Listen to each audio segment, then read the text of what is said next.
ያ ውዶችዬ እንግዲህ እንደሰማችሁት ሩታ ፍች ነው እንጂ ፍቅርና ሰላም አልፈልግም ከዚህ በኋላ እያለሽ እንግዲህ ያው የምትናገረው ነገር አለ ማለት ነው።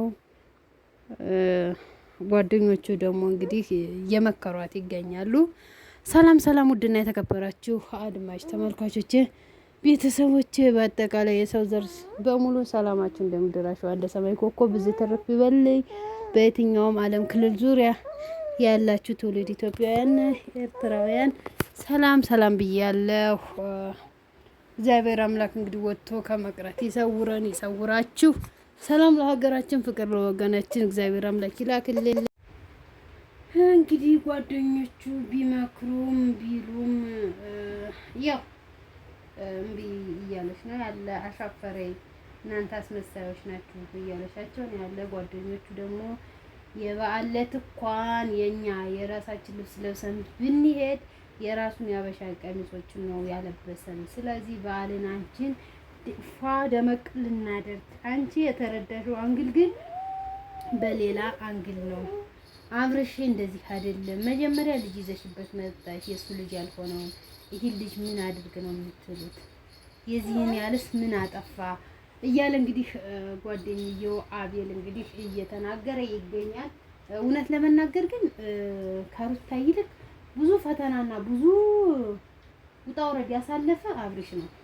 ልጅ አለህ ተብሎ ፍቅረኛ ያልሆነው ፍቅረኛ ናት ወዘተ እያሉ እንግዲህ ብዙ ነገር ደረጃ የተዳረሰ እንግዲህ አብርሽ ነው። ሩታ አሁን እዚህ መሀል እንግዲህ ነገሮችን በእጅ የያዙት ወርቅ እንደ መዳብ ይቆጠራል ነው ምንድን የሚባለው ነገር አለና አሁን አብርሽን ስታየው ቀለል አድርገን ያየሽው፣ ስታጣው ግን በኋላ ይከብዳታል። ትዳር ለማፍረስ ቀላል ነው፣ ለመገንባት ግን በጣም ከባድ ነው። ብዙ ፈተና ቻለንጅ ያሳልፋል እና ሩታ ደግሞ ብትረጋጊ መልካም ነው። ላንቺ የሚመስሉ ግብረ አባሮችሽ እየጎዱሽ እንጂ እየጠቀሙሽ አይደለም። ልጅ የሌለውን ወንድሞቼ ናቸው የምትይ እንግዲህ ልጅ የሌለውን ልጅ ያለው እያለ ትዳርሽን ሲያበጣብጡ፣ እህትሽም ደግሞ እንደ መረጃ አድርጋ ተናግራለች። እኛ የማናውቀው ወንድም ከምን የመጣ ነው፣ ምን አይነት ወንድም ነው እያለች እንግዲህ ሜላትን በሜላት ቻናል የተለቀቀውን መስማት ትችላላችሁ አድማጭ ተመልካቾች። ሩታ ደግሞ እንግዲህ ጋጋታና ፏፏታ ትወዳለች ማለት ነው። ልጅነት አይሉት ትልቅነት አይሉት አጓጉል የሆነች ልጅ ናትና ያው ህይወቷን ዝም ብላ እያበጣበጠች ያን ከጎንሽ ነው ያን እንትንሽ ነው ያላትን ሁሉ እውነት እየመሰላት ማለት ነው። ከዚህ መሀል ወላ እናትና አባትሽ አብረውሽ አይደለም የሚኖሩት። ትዳርሽ ህይወትሽ የሚኖረው አብርሃም እንጂ ማንም አይደለም። ግን ዝም ብለሽ የጋጋታ ወሬ እየሰማሽ ትዳርሽን ባትበጠብጭ፣ ትዳርሽን ባትፈጅ እንደኔ መልካም ነው። ትዳር ቀላል አይደለም፣ ቃቃ ጨዋታም አይደለም። እንደኛ ልጅ እየመጣ ነው። ልጃችሁ ምን አይነት ስነ ምግባር ይዞ እንደሚያድግ ከይሄ እንኳን ለዚህ ልጅ የሚተርፍ ነገር ነውና የምታደርጉት አክት በጣም ያስጠላል። በእውነት ነው የምለው።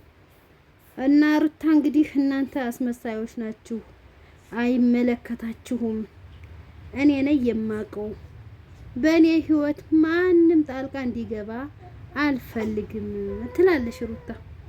ጓደኞቹ ደግሞ ትዳር መበተን የለበትም፣ ይህ ልጅ ላንቺ ብሎ ነው አገር ተሰዶ የሄደው፣ አሁንም ደግሞ ልሰደድ እያለ ነው ያለን። ታይ ሲሏት ለኔ ብሎ ነው እንዴ የሄደው? ለራሱ ጥቅም ሲል እንጂ የሚያመጣው ሴት የሚወስደው ሴት ስላለ እንጂ ትላለሽ።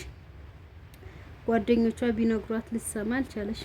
ሩታ ሁሉን አንግል የምታየው አንድ ነገር የተረዳሁባት፣ እርግጥ የእርግዝናው ሆርሞን ይሆናል፣ ግን መጠራጠር በጣም ትወዳለሽ። አሁን እውነት ለመናገር ማለት ነው የበዓል ዕለት ሄርሜላ ስላለሽ ምን ይፈጠራል? ቆይ እኔ ግን አንድ ነገር ያልገባኝ ማለት ነው በቃ ሴትና ወንድ አብሮ ሆነ አብሮ ሄደ ወይም አብሮ ቪዲዮ ሰራ ማለት ተኛ ማለት ነው እንዴ?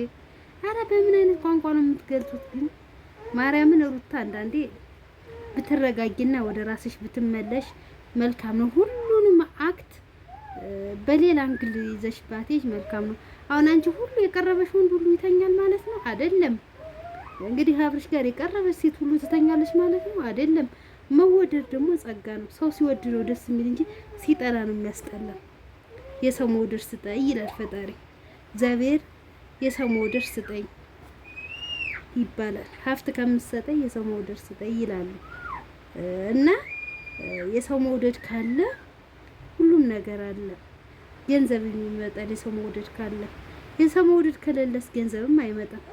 በምን ተሰርቶ ሰው ካልወደደን የዛን ስራ የከፈትነው ሰው ካልመጣልን ካልተጋበዘልን ካላየልን እና አይገኝም ሀብት ማለት ነው። እና ስለዚህ ሩታም ደግሞ የመረጋጋት ባህሪ ቢኖርሽ መልካም ነው። ለነገሮች ሁሉ ባትቸኩይ፣ ለነገሮች ሁሉ ባትፈጥኝ፣ ትዳርሽን ደግሞ በዋዛና በቀላል ነገር ባትበትኑ መልካም ነው። ያመቶ እንዲህ ሲልሽ ያመቶ እንዲህ ሲልሽ ያመቶ እንዲህ ሲልሽ መስማት የለብሽም። ራስሽ የራስሽን ኮንፊደንስ ይዘሽ መከተል ነው ያለብሽ። ሰው ስላለሽ አይደለም። የጠላት ወሬ እናንተን ለማለያየት ዘመድ መስሎ ብዙ ነገር የሚሰራብሽ ዘመድ ይኖራልና አንዳንዴ የሞኝነት ባህሪ ነው ያለብሽ። እርግጥ አብርሽ ቢሄድ ሌላ አብርሽ ይመጣል፣ ሩታ ብትሄድ ሌላ ሩታ ትመጣለች። ግን ከመሀላችሁ ላይ ልጅ እስካለ ድረስ ልጅችሁን ደህና ስነ ምግባር ይዛችሁ ታስተምሩት፣ ደህና ነገር ይዘሽ እንትን ብትሉ መልካም ነው። መጀመሪያ ስትወዱ እስከ ጥግቶ ይሆናል። ከዛም በኋላ በቃ ለነገሮች ሁሉ ቸኩላችሁ ራሳችሁን መበጣበጥ፣ ራሳችሁን የሆነ ነገር ድርጊት ውስጥ ማስገባት። ግን ለምን እንደዚህ ያለ ነገር ባቸኩሉ መልካም ነው። ለሁሉም ነገር ትዕግስት ያስፈልጋል። መረጋጋት፣ መታገስ ነው እንጂ ዝም ብላችሁ ችኮላ በችኮላ አታድርጉ ነው የምል ሩታ። ስለዚህ ተረጋጋ።